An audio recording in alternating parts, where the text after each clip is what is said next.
konflikt është më mirë ta zgjidhësh duke parandaluar, jo duke shkuar tek vende të cilët nuk do t'japin rrugëzide dhe madje ato vende do t'japin edhe acarim sepse do thotë se bëri mirë avokati jot. Kundërkohë, veprimi juridik është bërë tek noteri.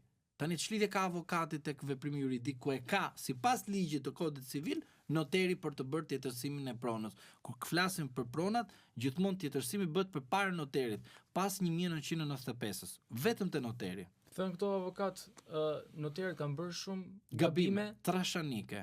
Që bien në kurrizin tuaj më pas. Jo, ne kemi favorin sepse vinë klientët tek na. Sepse unë nuk e besoj që vinë në kurrizin ton. Ne thjesht tek qytetar do t'i themi që ne do t'i drejtohemi gjykatës me objekt të saktuar pavlefshmërinë të aktit juridik që ka kryer noteri, sepse noteri harton aktin. Palët shkojnë edhe firmosen. Tani noteri nuk vjen në proces, por gabimi i noterit që nuk ka lexuar ligjin në kuptimin që të thotë unë nuk e bëj këtë veprim juridik, sepse unë sipas ligjit, sepse noteri ka edhe njohuri juridike, thotë nuk e kryej këtë veprim. Pse? Sepse palët nuk do të përfitoni. Thjesht do të jetë një veprim fiktiv. Çfarë ndodh sot?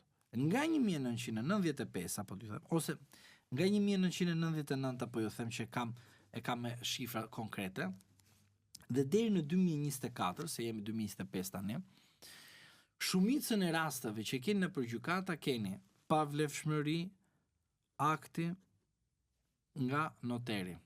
Tani lind pyetja. Okej, ligji noterisë 94 ka pasur gabime. Po si ka mundësi që në 2018 që ka ardhur një ligj i përmirësuar me paketën e reformës së mashtrimit dhe këto me radhë. Dhe ky noter ka marrë edhe një kualifikim siç e ka trajnuar dhe ka avancuar. Pse ky noter bë gabime?